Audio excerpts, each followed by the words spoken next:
Yo, what's up kakamay? So, panibagong vlog na naman tayo ngayon. So, for today's vlog, another sitong vlog. Ang gagawin po natin mga kamay is review and revenue update. So, nag-select po ako dito sa community natin sa Short Family ng 5 content creators. So, itong napili po natin mga kamay is isa to sa mga elite dito or matitikas na channel dito sa community natin. So, titingnan natin yung performance nila this December mga kamay. Kung okay pa ba nasa kalagitnaan or hindi na mga kamay. So lahat ng details mga kamay mapapanood nyo po sa screen natin para masundan nyo po sinasabi ko. At itong details mga kamay kinuha ko po sa kanilang channel. So hindi muna tayo gumamit ng social media platform na Social Blade. So ginawa natin hinihimay-himay natin mga kamay para makuha natin yung total views. So inisa-isa ko po yung videos, kinuha natin yung total views at gumawa tayo ng estimated revenue, which is ang ngayon ang RPM natin ngayon is 3.5 per 1k views. So kasi medyo year end na, malaki po ang bigay ng RPM. So by average lang po tayo at kinonvert po natin yan sa Philippine peso. So gross po ito mga kamay, which ang palitan ngayon is nasa 55.34 po mga kamay. So ang gagawin natin mga kamay, since lima sila, mag-start tayo sa number 5 up to top 1. Titingnan natin kung sino nasa number 1 spot para mapakita ko po sa inyo mga kamay kung sino ba talagang maganda ang tinatakbo ng channel this December. So hindi pa naman tapos yung month, pwede pa po umabol silang lahat. So anyways, paano yan mga kamay? Umpisa na po natin. So inulit ko, nasa screen po ang details para masundan niyo po ako. So ito, yung nasa number 5, walang iba kundi si kapanalig mga kamay, si Louie TV. So meron siyang subscribers count na 244k. So nakapag-vlog lang po siya this December ng 10. So medyo laylo siya mga kamay. So siguro may mga personal or mga errands siyang ginagawa sa kanyang buhay. Kaya nakita natin na medyo naglaylo siya. So umuwi siya sa Navotas. As far as I know, nakita ko po sa vlog niya. At patayod daw siya sa Kampanalig, Balaca, Manila. So ganun pong nangyari. So ang total views niya for this December is pumapalo lang po ng 141,800 views. So ang estimated revenue niya sa dollars is umabot lang po ng $496, which is pag convert natin yan sa Philippine peso, that's around 27,465 pesos. So gross po ito mga kamay, wala po dito yung mga deduction or any adjustment sa kanilang channel. So dito sa performance ng channel ni Louie, medyo sobrang baba po ito, lalo na December, hindi po siya naghapit. So siguro okay na po yung nakuha yung revenue last month na kayang mag-cover up this kayang i-cover up yung December niya.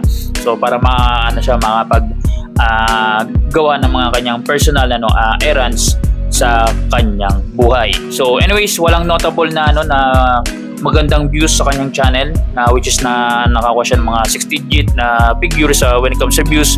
Wala po tayo nakita doon. So yan po yung channel ni Louie TV. So hopefully makabawi siya next month. Alam ko maghapit ito mga kamay kasi by January is yung RPM malamang sa malamang mga kamay. Kung may average siya ng 3.5, baka next month bumaba po yan ng kalahati. So 1.7 o ganun na lang po naglalaro ng RPM. Pababa po siya. So anyways, eto, dadako na tayo sa number 4. So magugulat kayo mga kamay. Ang ating number 4, walang iba kundi si Japper Sniper Official. Si Bay Japper mga kamay. So meron siyang subscribers count na 971k. So almost 1 million. So siguro hindi niya na matatarget yung 1 million this year. By next year, sure na to for sure mga kamay.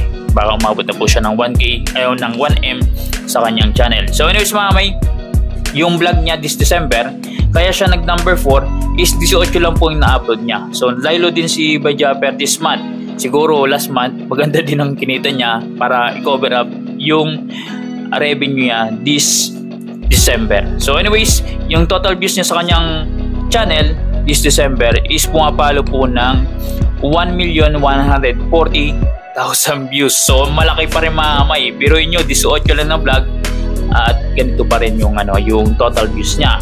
Pag kinuha natin estimated revenue niya sa kanyang channel is pumapalo po yan ng $3,990. So malaki pa rin mga kamay, which is pag kinonvert natin yan sa Philippine peso, that's around 220,807 pesos. So kumbaga maliit man sa nakukuhang monthly ni Bajapper, okay na po yan. Pang GM ang sahod niya, nag-gross sa 220. So anyways mga kamay, wala ding notable sa na magandang parang nag 6 digit na views sa kanyang channel this month.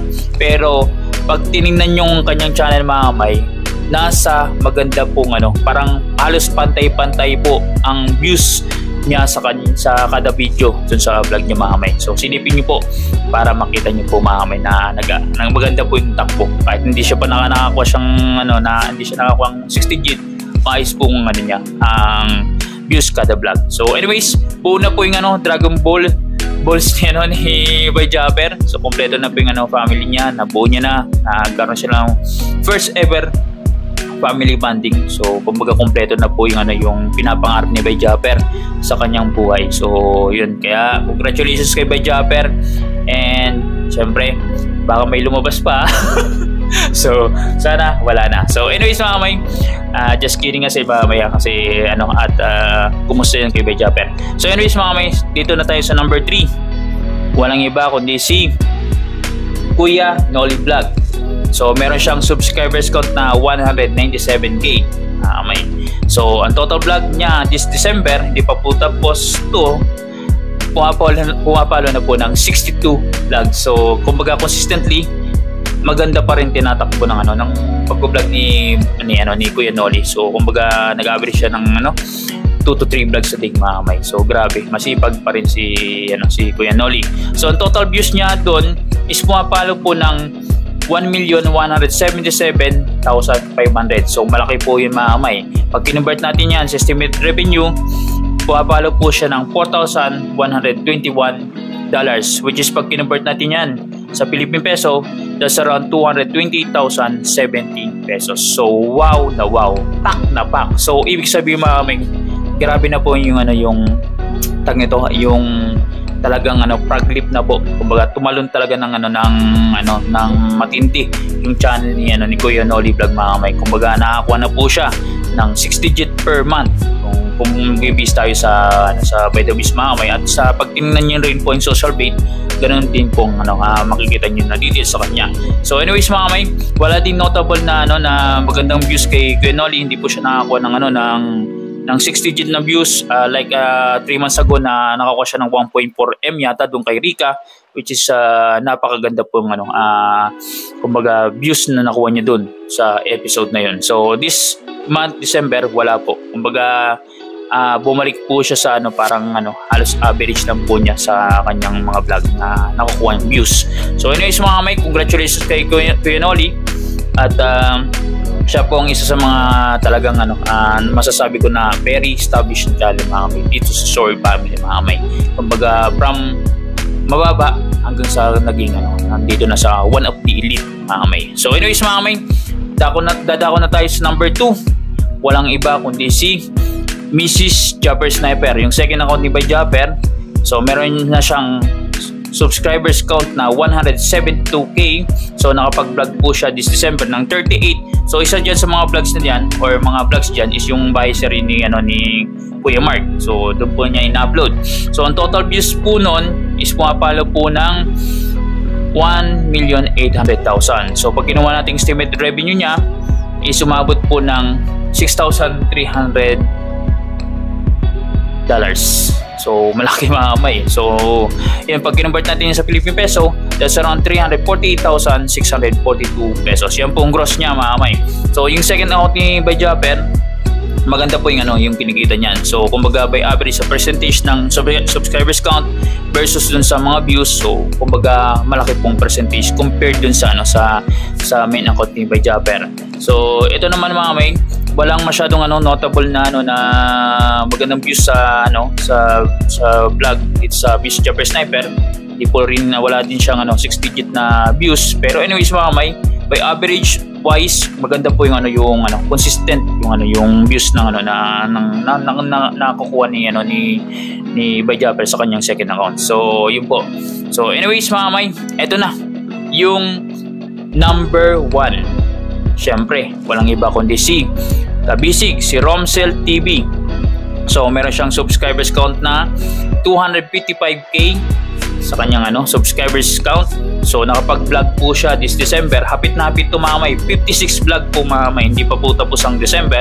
At yung total views niya po sa kanyang channel is pumapalo na po ng 1,812,800 views. So siya pong nasa number 1. So pag kinonvert natin yan sa estimated revenue, pumapalo po siya ng $6,345.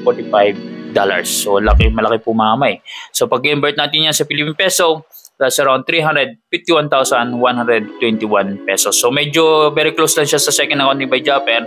Pero anyways, dito sa channel ni Romsel, meron isang vlog na notable which is nag 6-digit pa, pumalo po siya ng 290 plus yata na views. So yan po ang isa sa pinakamalaking views ni Romsel TV this December mga kamay.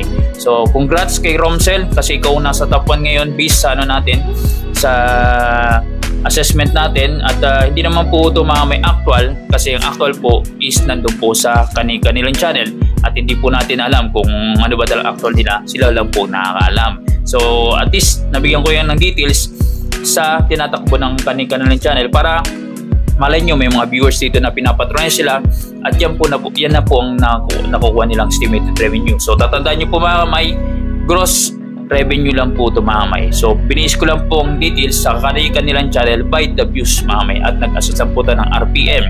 So anyways mga kamay, bago tayo magtapos ng ating vlog, gusto lang po magpasalamat sa lahat ng sumusupport sa ating channel. Medyo naglaylo lang tayo kasi meron tayong ginagawang syempre personal yung business natin. Kailangan natin ma-establish. At the same time, malapit na po yung yung Christmas. So gusto ko lang kayong batiin mga kamay ng Merry Christmas and always be safe at enjoy na lang po yung holiday season. At syempre magbahalan po tayo dito sa bawat lahat, grupo or individual dito man sa SOCMED or out of SOCMED mga kamay. So kumbaga peace be with you all and laging paalala ni Bigs mga kamay na don't skip ads. Sabahan nyo po yung panonood ng vlogs natin kasi alam nyo na dyan po kami kumikita or syempre alam nyo na may establish na aming channel. So paano yan mga kamay? See you sa next vlog po natin mga kakamay.